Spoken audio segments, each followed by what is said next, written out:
Meron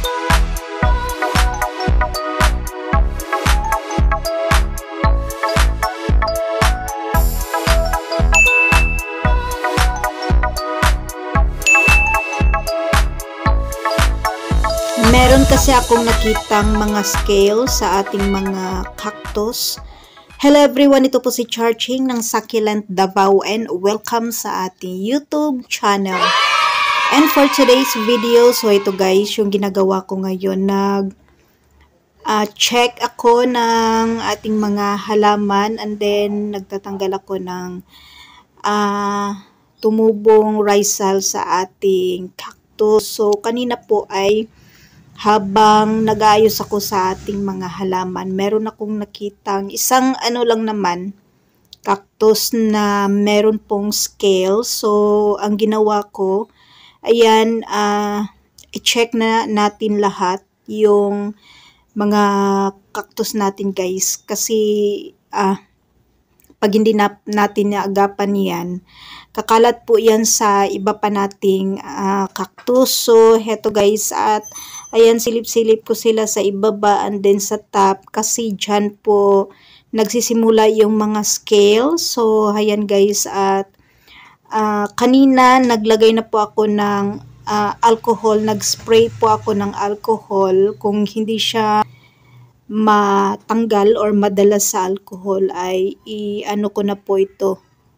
Maglalagay na po ako ng yung solution na ginagawa ko pong insecticide.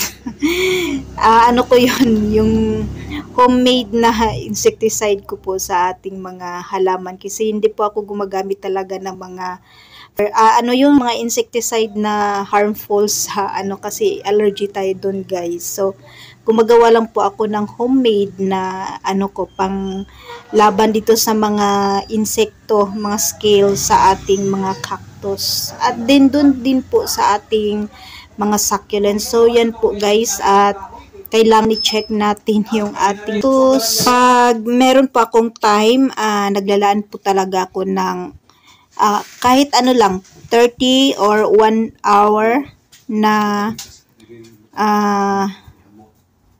mag-check ng ating mga halaman. Kung merong mga guys, mga problema ay pwede natin silang or maagapan natin. Ayan, katulad nito ay nakakita ko ng scale sa ating isang cactus lang naman. So ayan, at ayan, nag-spray na po ako ng ng alcohol. So ngayon po ay ayan guys, medyo na sila, dehydrated yung iba.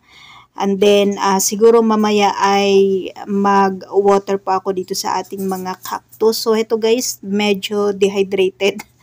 Or ayan, ang ganda ng kulay. So, ito ay nakuha ko po kay Ma'am Lot. So, ayan, at napakaganda po ng kanyang variegation. Parang, na siya, umikot na po yung color pink.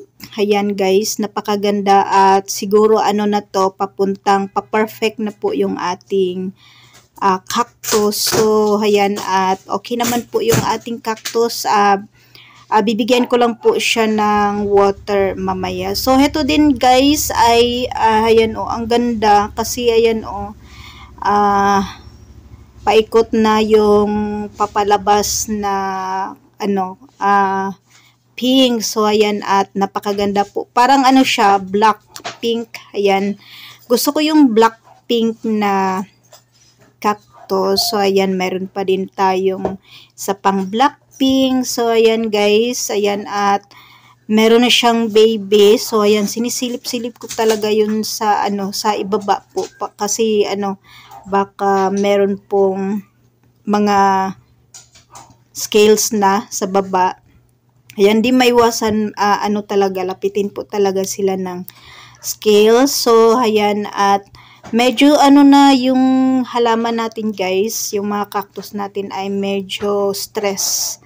So, ayan, at naman po sila, nakaka-receive po sila ng afternoon sun. So, ayan, sobrang intense po yung init dito pag mga 1 to 5 o'clock, sobrang init na po dito sa kanilang area. So ayan, at nagsilabasan po yung heto guys, ayan kumalat na po yung variegation. Ayan, medyo siya, pa-perfect na po yung ating cactus. So ayan, nakuha ko rin po ito kay Ma'am Lot. So ayan, napakaganda. Free po ito ni Ma'am Lot sa atin guys. So heto yung sinabi niya na ingatan daw kasi maganda daw yung future nitong natin cactus. So ayan, napakaganda at may kumalat na po yung pink niya. And then heto din guys, ayan, black pink pa rin po siya, dark green. Ayan, napakaganda po ng kanyang white line. Ayan, meron siyang white line. And then ayan, nagbawas ako ng labarak. So medyo pangit yung labarak natin nito guys kasi medyo malalaki siya. Ayan, maganda na po yung kanyang pattern, merong white line. Ayan, napakaganda. So okay naman po at wala po siyang scale. So didiligan ko po ito mamaya. So ayan guys, iniisa-isa ko po talaga. And then meron pong nagsitubuan ng mga rayusal. So ito guys, napakaganda po ng kaniyang color. Ayan, dark green, light green, orange, pink, red. Ayan, ganda. Ayan, na po siya. Parang isa na lang po yung isang rib na lang po yung walang variegation. So ayan guys. So itong natin is parang dalawang tray na to ay galing po ito sa kay Ma'am Lot's Cactus Garden. So ito guys, heto naman po ay white line. Ayan, heto po guys yung may scale. Ayan siya, ayan, tinatanggalan ko po na ko na po ito, na-sprayhan ko na po ng alcohol. So heto po guys, and then ayan, sprayhan po natin ulit. Kasi heto talaga yung nakita ko na merong scale. So konti lang naman. So ayan yung ginagawa ko. Spray. Pag hindi po siya nadala or natanggal sa spray ay ayan, i-treat na po natin ng homemade insecticide po natin guys. So ayan, ano pa naman ito, perfect na po yung kaniyang meron na siyang tip bar sa itaas. Ayan perfect na siya. Ayan, ang ganda pa naman. So ayan, at buti na lang at nakita natin.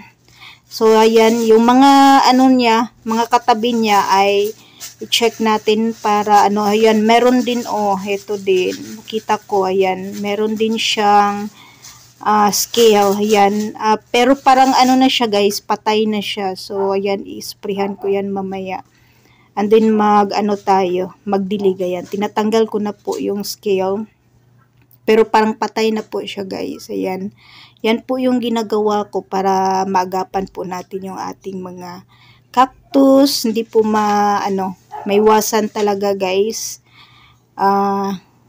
Dinadapuan po talaga sila ng scale. So ayan, kahit safe po yung kanilang area, pero ayan, at tinatamaan po talaga sila ng scale. So yan po, at check po natin kasi yan, hindi ko alam kung saan to nanggaling, pero ayan, heto guys, at super na siya, dehydrated yung ating cactus. So mamaya ay idiligan na po natin yung ating cactus. Pero maganda po guys, pag dehydrated yung ating cactus, lumalabas po talaga yung kanilang kulay. So ayan, pero wag po nating sobrahan na hindi sila mabigyan ng water kasi meron din pong cactus na pag kulang po sa water ay namamatay po. Ayan, at didiligan po natin siya mamaya. So ayan, at meron akong ipapakita sa inyo guys na siya, parang heto, ayan siya guys. So parang to siya, yung natanggalan siya ng tinik ata or natamaan siya ng tinik. So, yung ang ginawa ko nito ay ano na to siya, dati na to siya, pag nung na-unbox natin ay andyan na po yan siya.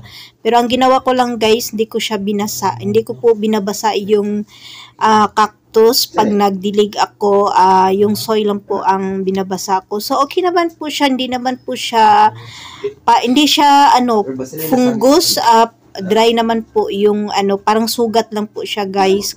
Parang natanggalan po siya ng tinik.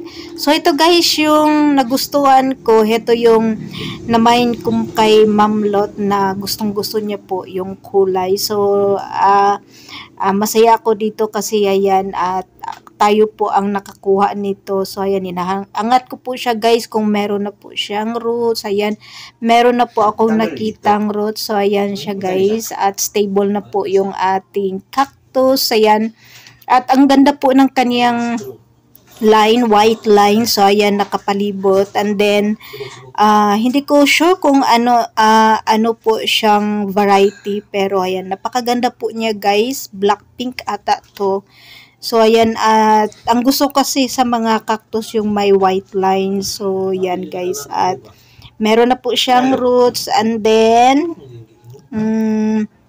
ayan, at mamaya po ay didiligan ko po itong ating mga cactus. Sa mga nagtatanong po kung ang dami kasing nagtanong kung saan ko daw nabili yung ating mga cactus. So nabili ko po siya sa online. Ayan, at heto sila ay galing po talaga sa Thailand. So yan, at okay naman po yung ating mga cactus from Thailand guys. At ayan, sila, ayan. So, ayan yung ating mga cactus. So far, okay naman po. Ang ganda po ng kulay dahil dito na area ay afternoon sun, sobrang init. So, ayan, at yung iba ay sobrang dehydrated na. So ayan, at ibababa ko na po yung ating mga cactus guys. So, ayan na sila guys, at heto ay nadiligan ko na po. So, hindi ko po napakita sa inyo yung pagdilig ko po sa ating mga halaman. So ito sila, ayan yung nakukuha nilang sunlight. So afternoon sun, 12 to 1 o'clock, ganito na po dito sa ating area. So papapunta na po dito sa right side yung araw. Sobrang init po, dito na area. So ayan, at okay naman po yung nakukuha nilang sunlight. So, ayan, at tamang-tama yung ganyang klaseng sinag ng araw para hindi naman po mas sunburn yung ating mga cactus. Merong partial, full na na sunlight. So, ayan, at mamaya po mga hapon ay ibabalik ko po yung ating mga cactus dun sa kanilang plant rack. So ayan guys, yung update sa ating mga nagagandahang cactus. Sa iba't ibang seller na po ito. And that's for today guys. Maraming salamat po sa inyong panunood dito sa ating YouTube channel. Thanks for watching.